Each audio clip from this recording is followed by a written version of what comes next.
That pressure only intensifies when the new business opportunities arise, since firms need to be in good standing to bid on new jobs. You are not alone, and we're here to share our expertise in maintaining multi state compliance. Before we start, two quick housekeeping items. Because we have a large number of attendees today, the audience will be muted. This presentation is eligible for continuing education credit through Earmark. I'll explain how to claim your CE credit at the end of the session. My name is Jared Morgan. I am an account executive here at Harbor Compliance. My experience spans from corporate and AEC industry specific licensing. On your screen, you'll see my contact information. I encourage you to take this information down. If you think of any questions after the call, whether it's today, tomorrow, or in the future, please email me or call, and I'll respond to you quickly. Also show the slide at the end of the webinar. Moving on to slide 3. A little about Harbor Compliance. We are experts in the architecture, engineering, and contractor licensing. Since 2012, we helped over 40,000 clients navigate regulatory requirements. Within the AEC industry specifically, we've helped over 8,700 firms apply for, secure, and maintain licensing, entity registration, and tax compliance. We have a lot to cover, so let's dive on in. Today, we're going to talk about the benefits of compliance and how it supports your firm's strategy, what to expect when licensing an AEC firm, key issues that arise when expanding into new jurisdictions, a comprehensive management solution that helps firms comply with regulations and mitigate risks, and how to approach positions firms compete more effectively.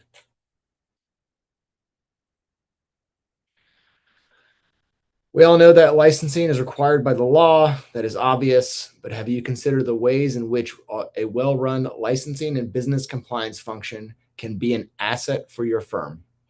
Being able to secure new licenses quickly enables you to capture growth opportunities in other jurisdictions or disciplines. It ensures the firm can pursue new business, meet new timelines, and gain an edge over competitors that have been as proactive. A comprehensive compliance program, which provides confidence and peace of mind to your organization when it's fully compliant. Maintaining your licenses without any lapse or gaps reduces legal, financial, and operational risks, safeguards your firm's reputation. And staying in good standing upholds professional standards of architect, engineers, and contractors. It gives visibility and clarity to the status for each registration and license for your organization. It saves your business time and money by enabling efficient operations and communication. And it also ensures continually through business changes and staff turnover. A proactive approach means firms can take advantage of these benefits. We will talk today about how to create a program that enables you to achieve these.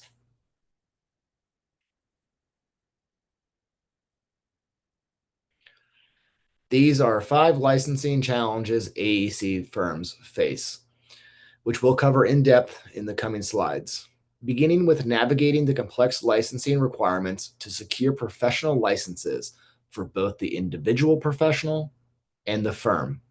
We will discuss the importance of managing licensing qualifiers, otherwise known as the qualifying engineers or responsible parties, and their continuing education requirements.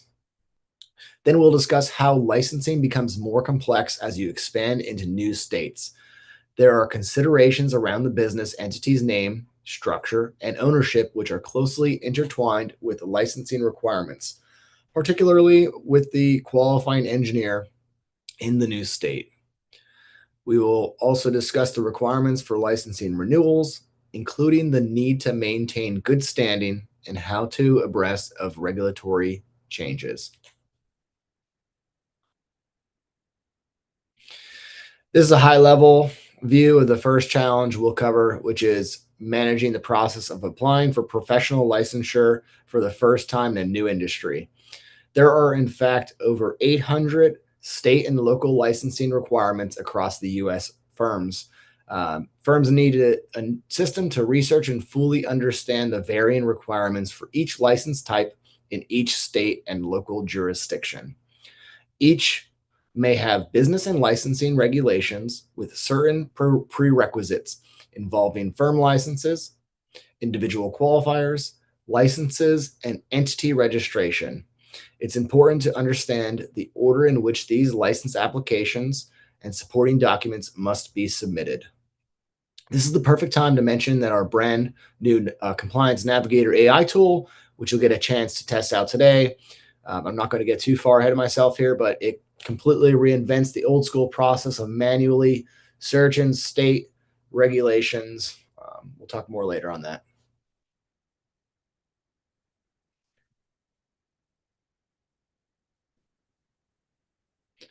Once you've determined what specific requirements apply to your specific business, you've got to gather all the information and documentation used in completing the application filing.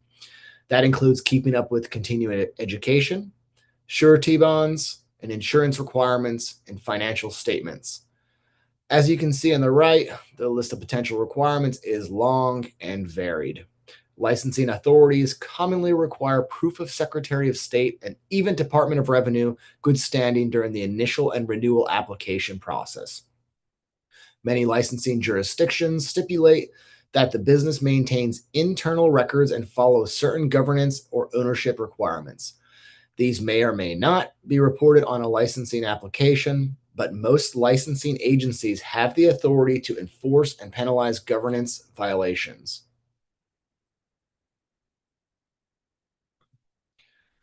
Firms need to be fully Firms need to fully understand the order of entity structure, naming, and ownership requirements before attempting to register or pursue licensure. Why? Because the order of operations being between the states agencies varies greatly. In some states like New York, an engineering firm actually has to begin the process of licensure with the state education department before it registers the entity with the Department of State. But in others, like South Carolina, the entity registration happens before the firm applies for its licensure. And in most states, at least one individual, known as that qualifier, must first have their individual professional license in that state. Which brings us to our first challenge, managing those qualifiers. As you probably know, a qualifier is the licensed individual designated on your firm's license as being the responsible party for the firm's work in that specific state. In most states, at least one individual, known as that qualifier or responsible party, must first have their individual professional license before the firm can apply for their license. Without a license qualifier in most states, the firm's license application will be denied, and they will not be eligible to do business in that state until they have that qualifier. Managing those qualifiers is critical for your business as the licensure of these individuals directly impacts the overall standing of the firm. For that reason, you must come across a synonymous term, that responsible party. Professional engineers and architects are the foundation of the certificate of authority. It is vital to maintain them and track their CEUs in order to protect your firm's stability, reputation, and right to practice. 13 states have determined that an engineer is responsible charge must be a full-time employee of the firm, defined as 60% of the working hours in Virginia, 30 hours per week in Ohio and Tennessee, and the majority of working hours in North Carolina, Oklahoma, and Wisconsin. Their importance in this quote from Illinois: the design firm will become inoperable for all professions if the license of the even one managing agent becomes inactive or not renewed.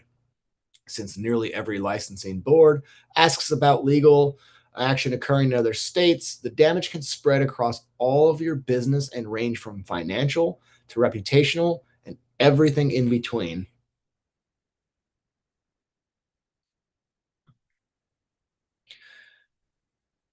Let's discuss the best practices for managing qualifiers, as the licensure of these individuals directly impacts the overall standing of the firm. In most states, without licensed qualifiers, the firm's initial license application will be denied. Also, any changes in the qualifier's information or a change in the qualifier altogether must be reported within a short period of time. That's usually within 30 days, sometimes within even as few as 10. Now, we know that the changes in qualifiers can happen for many different reasons, such as an individual moving from home state. They can also happen for more significant reasons, such as an individual departing the firm through retirement, resignation, or even winning the lottery. Whether these changes are sudden or expected, firm management needs to be ready to update state licensing boards. If an existing qualifier leaves and no one holds the proper state license, someone is going to have to sit in for the exam. I can think of at least one recent client situation where the new qualifier had to fly to the state in question to take the exam in order for them to become licensed in time for the firm's license. And if the firm does not report the change, the states can and do assess severe penalties for operating without a designated qualifier, up to denial of the firm's right to practice. This is why managing qualifiers is mission critical for the firm. Here's what you can do to meet these challenges proactively. One, knowing which qualifier or qualifiers will designate for each business entity in each state. Many states issue licenses to specific areas of specialty, such as structural versus mechanical engineers and residential versus commercial for contractors. Firms that practice in multiple areas across states need to know the licenses for each. When attempting to register in a new state, this means any qualifiers generally must be licensed in advance. Firms must be proactive. No one wants to miss a key opportunity because a qualifier was not licensed in time. Second, ask your team, do you know who your firm's or your client's firm qualifiers are currently? Which states and entities are acting in that capacity? If that person leaves the firm tomorrow, who could fill the role within just a few weeks or even days? Answering those questions will identify any gaps you need to address. Lapsed licenses may incur penalties to reinstate, but it's better to tackle these types of issues head on. Once your licenses are in order, work to identify individuals who could step in as a replacement qualifier. Firms should work toward having a contingency plan, especially in your key jurisdictions. Fourth, you must consider the state processing time. You'll recall that licensure involves multiple agencies. Many licensing boards have only a handful of staff or meet on an irregular basis, such as monthly. Expediting an application simply may not be possible regardless of who handles their submission. The state of New York, for example, can take upwards of 4 months to approve the formation of a design professional corporation. And that's assuming everything was submitted in the exact accordance with the state's rigorous standards. As a result, management must take a significantly longer term view with respect to licensing. Compliance becomes integral of the firm's ability to pursue out of state opportunities, as well as maintain the right to practice and as on an ongoing basis. It's simply not possible to react and attempt to pursue licensure in response to an opportunity. Most times, that opportunity will have passed. And finally, much like managing firm licenses, firms needs to invest in a way to manage qualifiers and track their continuing education certification. An ideal solution includes software to track qualifier information across states, giving management immediate visibility into who is licensed where and producing the actionable list of tasks whenever a departure occurs or is about to happen.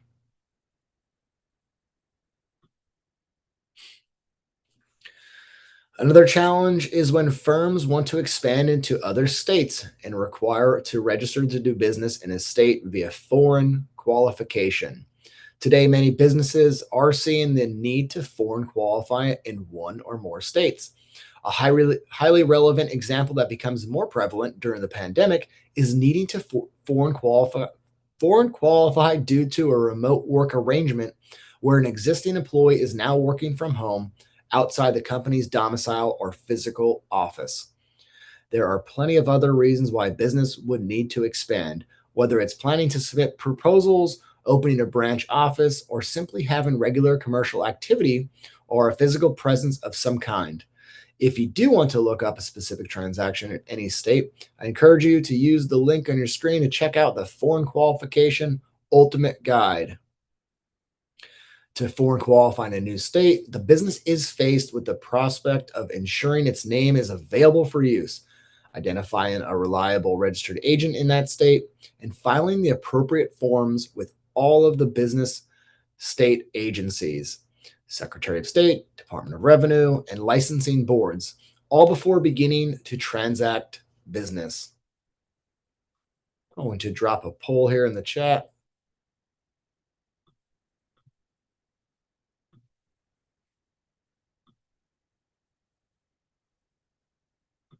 Dropping a poll. Does your firm need to or plan to register in additional states within the next 6 months?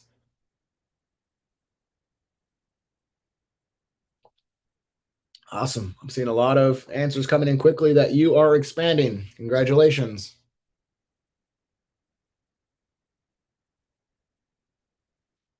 Most of us are expanding. Awesome.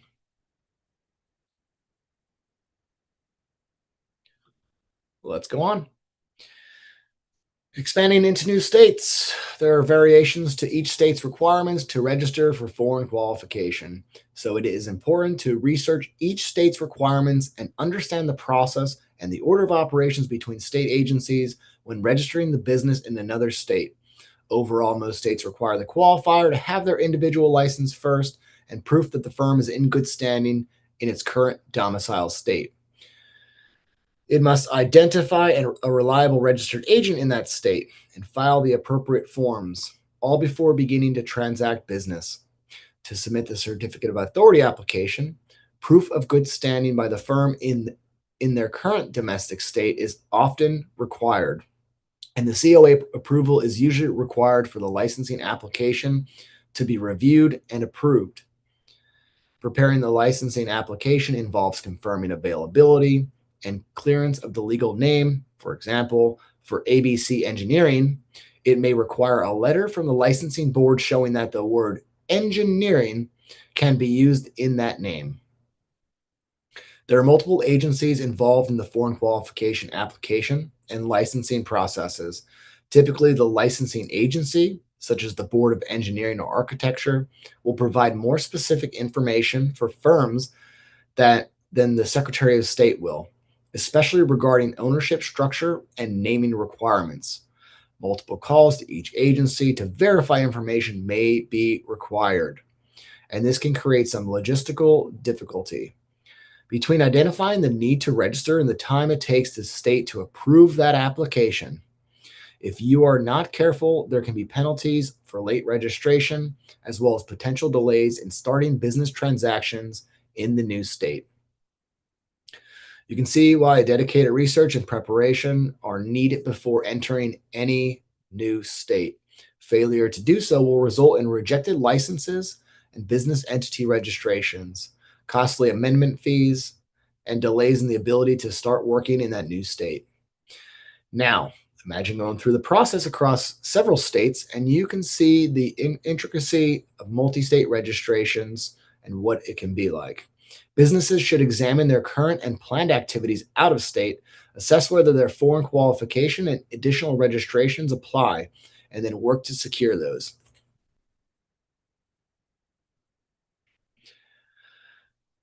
Let's dive into the business naming and structure in more detail. When registering for a foreign qualification, the business must ensure its name is available for use or a variation of that name.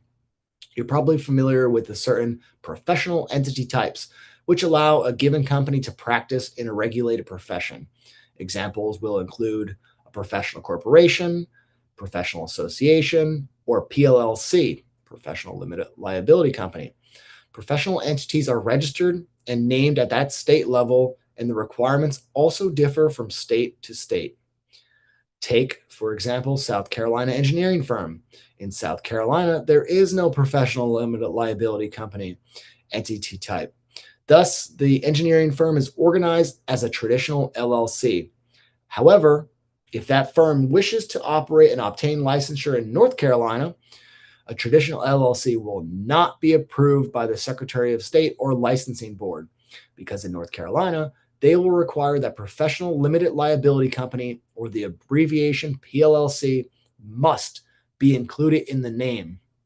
This leaves the firm with two entities across two states to maintain operating under two names, too. In addition, many states have a distinct entity name requirement for AE firms. In most states, only companies that are authorized to do practice architecture or engineering are able to use those and related terms in their legal name. For firms formed in states that don't require one of these words, they can expect the need to use an assumed name in the new foreign state that includes that term in order to comply.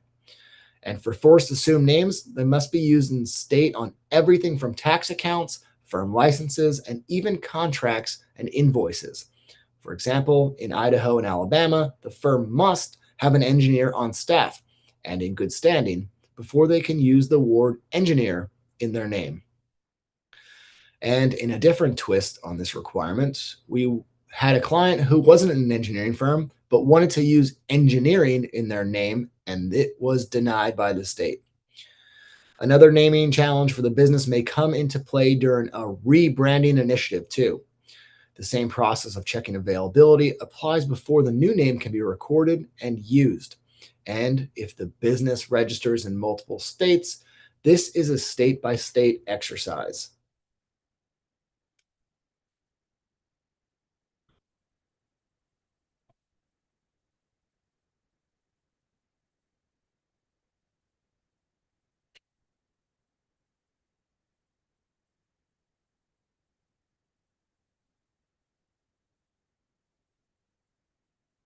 Then there are the ownership requirements.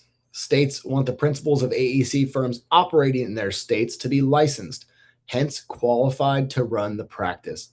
This is a basic consumer protection, but states have varying ownership thresholds. Take our SC engineering firm example. If it wishes to foreign qualify into New York State, it must demonstrate that 100% of the company's membership or shares are owned by professionals licensed in New York.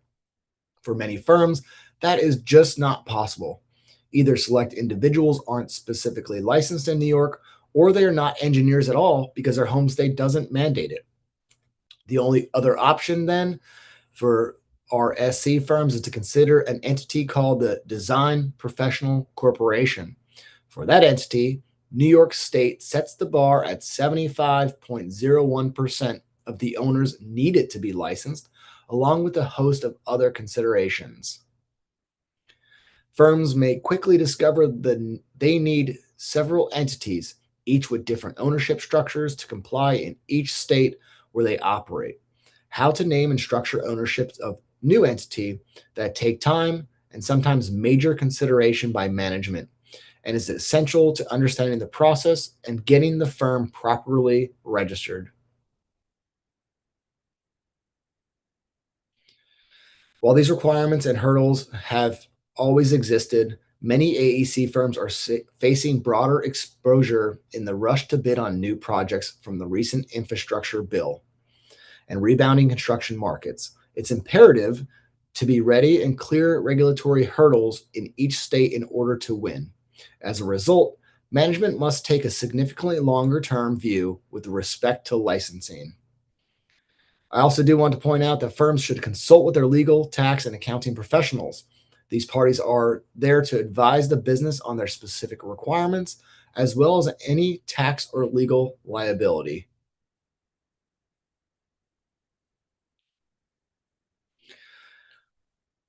We have an example of this to share. Recently, my colleague spoke to a CFO at a fast growing Maryland firm. They had an employee starting in the state of New York in a month. She thought that was plenty of time, saying she'd turn her attention to registering during the week the employee started. Now, recall what we just talked about. New York foreign registration with the Department of State can take several weeks on its own. To set up domestic design, professional corporations can take months, coupled with the time it takes the Department of Taxation and Finance to process tax registration applications. You can conservatively add another 3 weeks or even a month. That means the best time to get started without incurring additional expedited fees would have been a minimum of 16 weeks before the employee starts, if not even several months. Any additional delay jeopardizes the firm's ability to onboard and pay that individual employee.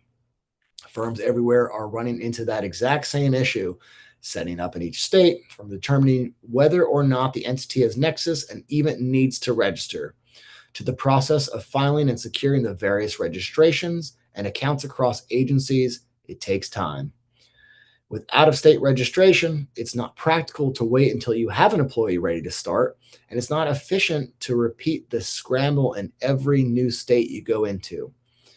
Management, and especially HR and legal teams, need to be in lockstep, reviewing the hiring pipeline and ensuring registrations are in order as soon as it becomes feasible.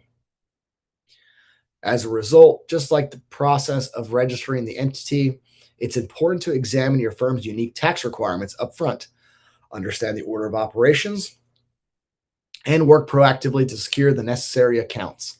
Remember, because state requirements and your firm's specific nexus change, it's important to repeat this on a regular basis and recommend doing so in collaborating with a CPA or other tax or accounting professional. By doing all this, the firm monitors where state requirements potentially apply and can be ready to register when it becomes necessary.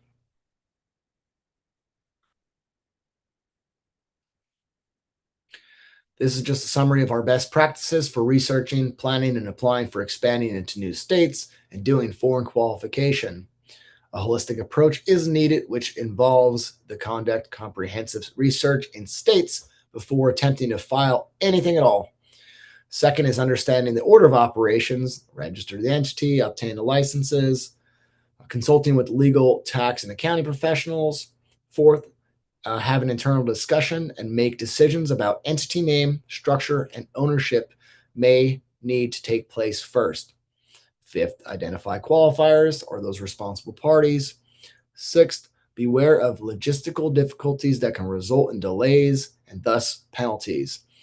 And lastly, manage the applications and filing fees across multiple agencies to the various deadlines. Now let's turn our attention to another aspect of compliance. That's tax registration. In the vast majority of states and for most tax accounts, action by businesses is required in the form of tax registration applications. Whereas business entity registration takes place with the Secretary of State and licensing is handled with those licensing boards, tax registration is a distinctly separate process that takes place with the Department of Revenue. Businesses have the obligation of determining their tax liability and then registering to open tax accounts. Only in limited cases are tax accounts opened automatically, such as a franchise tax in California or Texas. To the right, you'll see a list of the few common tax types a business may need to register for in a state.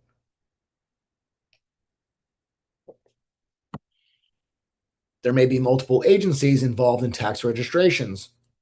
Each with its own process and applications, firms need to plan ahead for the lengthy processing times. That could be 3 to 6 months or even longer. And once registered, these accounts are required to file returns and pay taxes. We have lots to cover today's presentation, so we will avoid a deep examination of any specific registration application. However, for those who aren't familiar with tax registration process, just know that these applications require a highly detailed information on the company, its ownership, and planned taxable activity.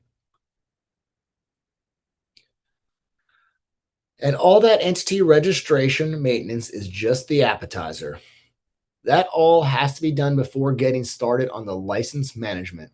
Once licensed in a given jurisdiction, the firm will have license ID numbers, registration dates and renewal dates, and continuously challenging requirements to navigate.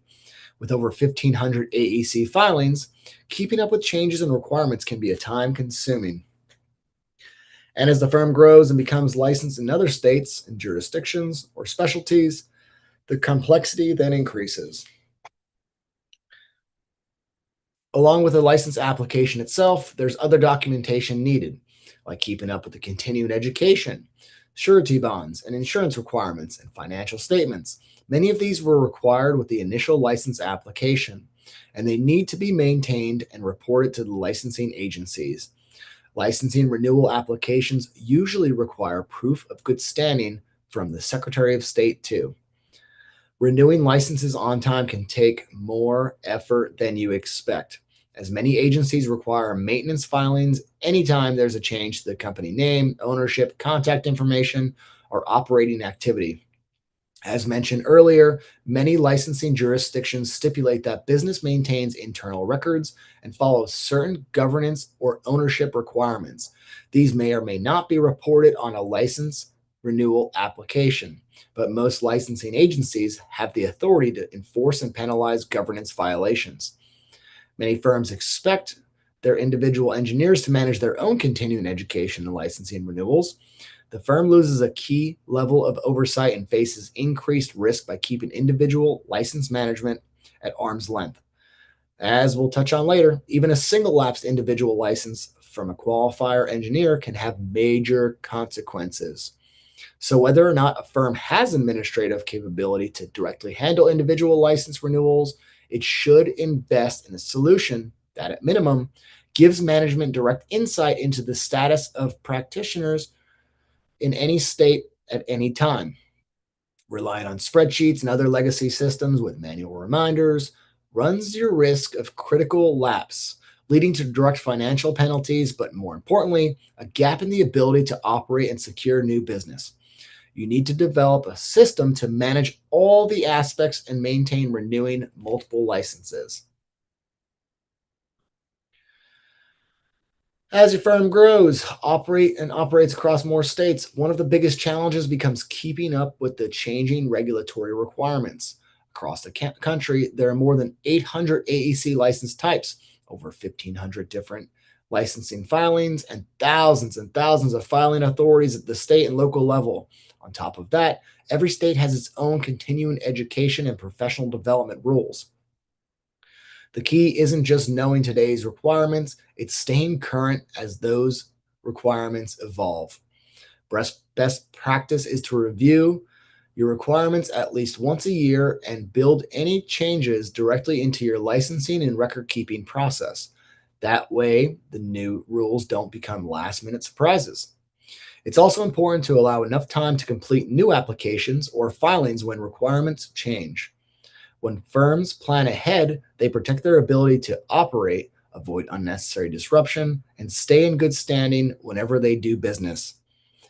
Monitoring changes to requirements isn't just about avoiding problems, it's about creating a system that supports the long term stability and growth of your company.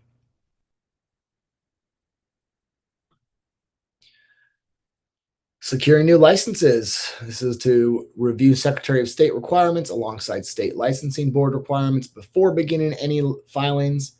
Second, we have managing qualifiers, setting up that automated system to track and report license statuses of qualifying professionals, including CE certifications. Third, expanding into new states, research administrative habits and preferences across state agencies. Fourth is maintaining renewals and good standing, keeping those records up to date with the board and set up automated system for reminders of license and Secretary of State dates. Fifth is monitoring changes to requirements, reviewing those licensing requirements in every jurisdiction on a regular basis, and making sure you have a plan to keep updated with any type of change. Firms that now operate in multiple states may need to repeat these processes in every state. Wherever required, to address this, management should start thinking about ways to proactively manage complexity across jurisdictions. The only effective way to do this is with a planned system that lays out clear roles and processes to handle research, registration, and ongoing reporting. To facilitate, management should also consider outsourcing non core components of the process to specialized providers.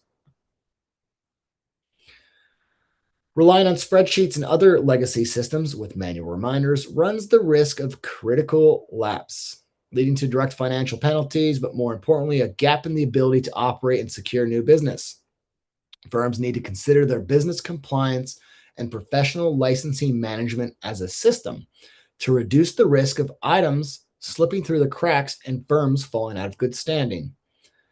The system needs to provide full visibility and encompass all licensing stakeholders, their activities, including individual engineers' licenses, tracking the CEU credits, the operations and administrative leads who manage the system day to day, human resources handling the hiring and onboarding, and often also tracking CEs, the legal counsel and financial administrators coordinating on certificates of authority and other compliance needs, and even the marketing and business development teams who need to know, are we registered to do business in this state for any proposals under consideration?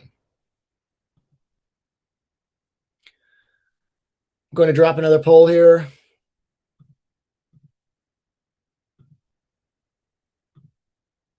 How is your firm currently managing professional licenses? Are you using spreadsheets? Do you have your own sort of internal system, a third party, or do you have an attorney managing these licenses?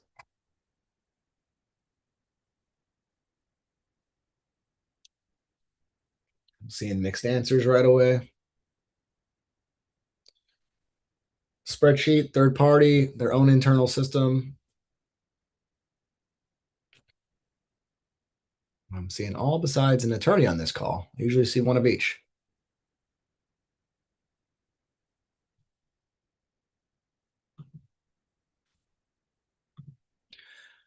The best way or the dream state to manage compliance starts with a proactive and comprehensive system for complying. It involves a top down strategy as well as the right people, process, and technology to execute. To address this, management should start thinking about ways to proactively manage complexity across jurisdictions. The only effective way to do this is with a planned system that lays out clear roles and the processes to handle research, registration, and ongoing reporting.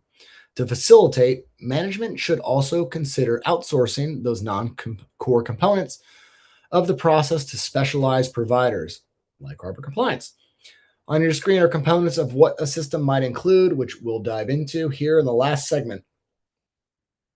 These are your tracking entity tax licensing data, managing corporate tax, maintaining registered agents, timely notifications, reliable research processes to track ongoing changes, keeping up to date with those CE credits, automated timelines, and filing alerts. To be clear, every firm is unique. What we share here is general in nature and based on our extensive experience working with organizations of all sizes.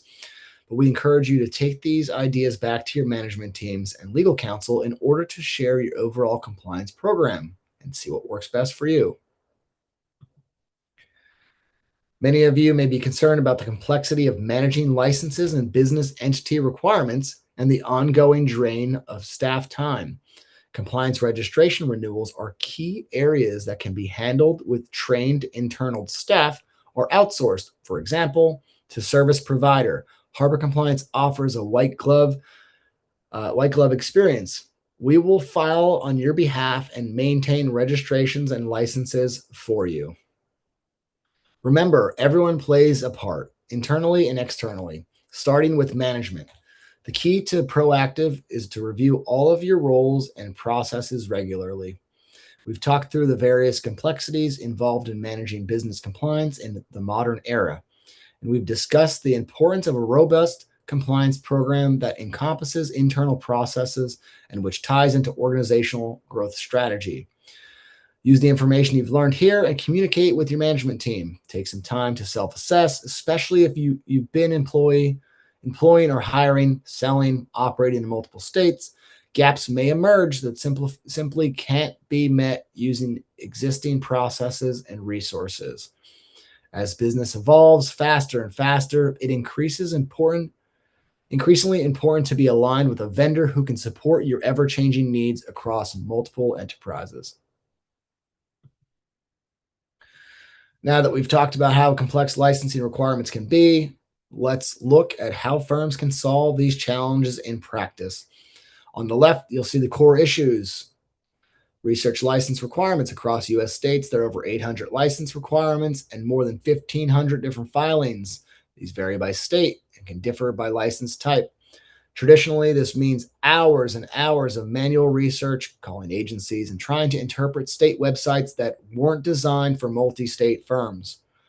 On the right, there's a solution. That's our Compliance Navigator AI tool. This tool replaces the manual research process. Instead of digging through agency websites state by state, you can input the industry and jurisdiction and receive a professional grade report within minutes, covering licensing, permitting, entity registration, and tax obligations. The goal here is simple: help your firm meet regulatory requirements faster and move forward with confidence instead of guesswork.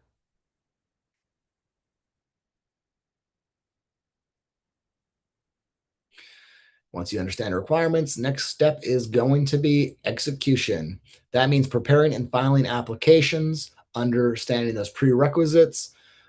This is where managed licensing services comes in.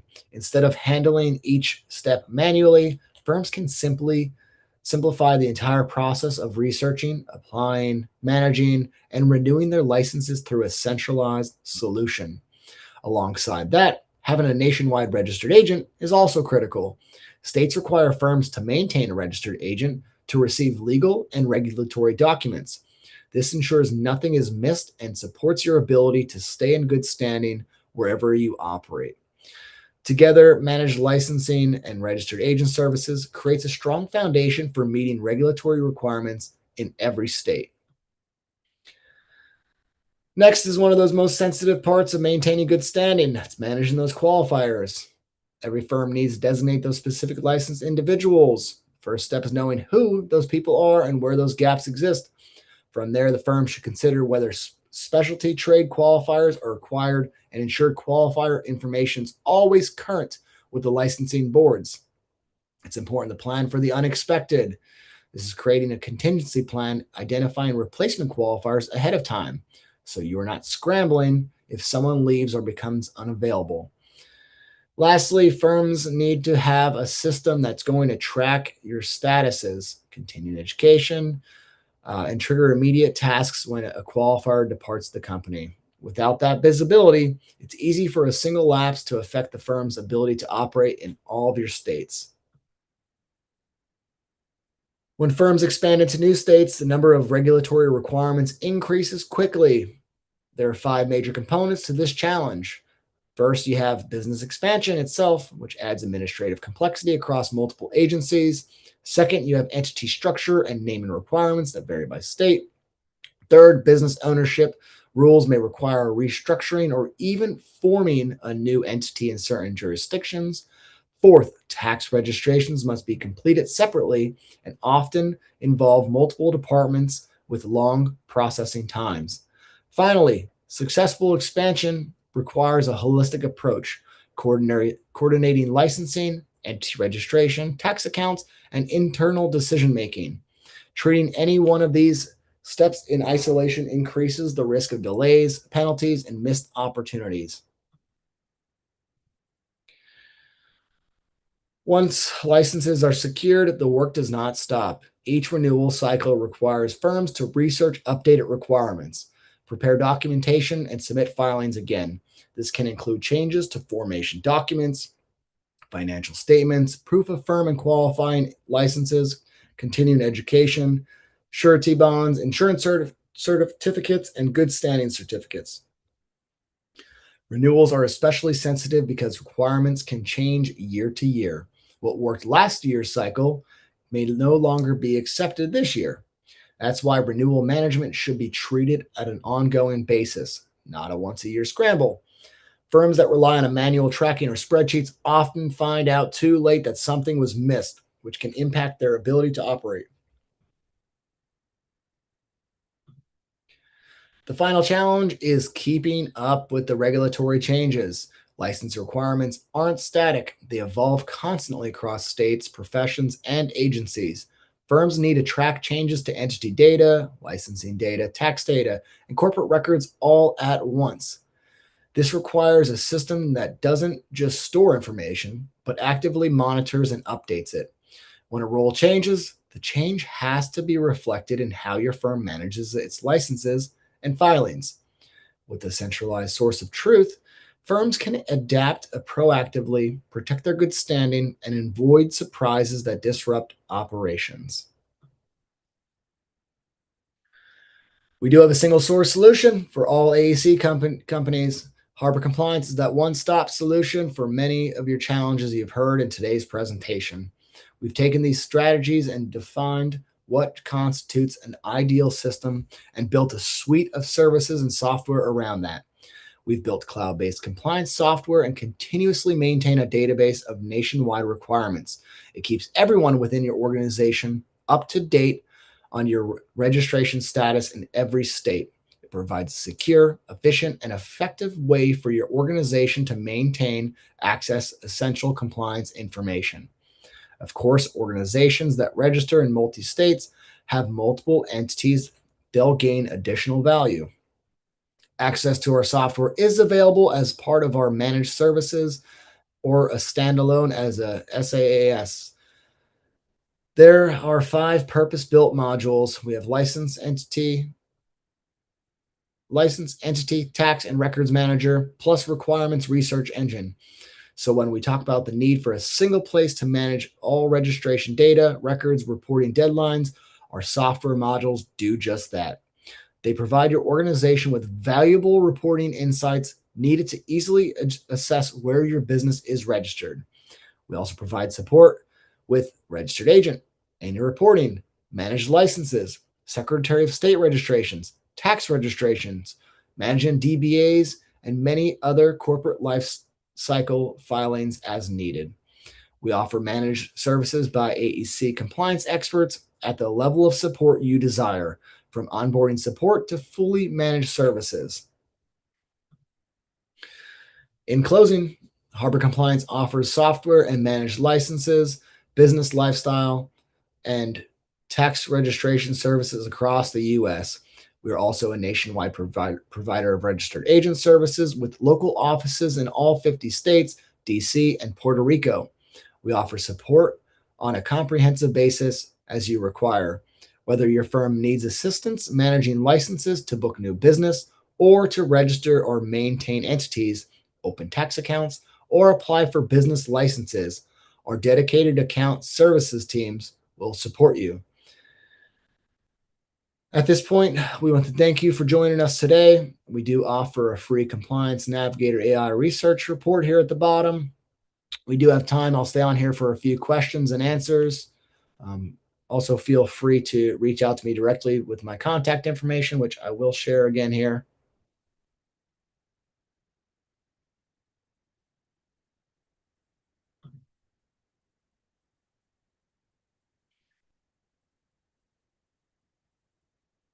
I will stay on here. If there's any questions, feel free to drop them in that chat.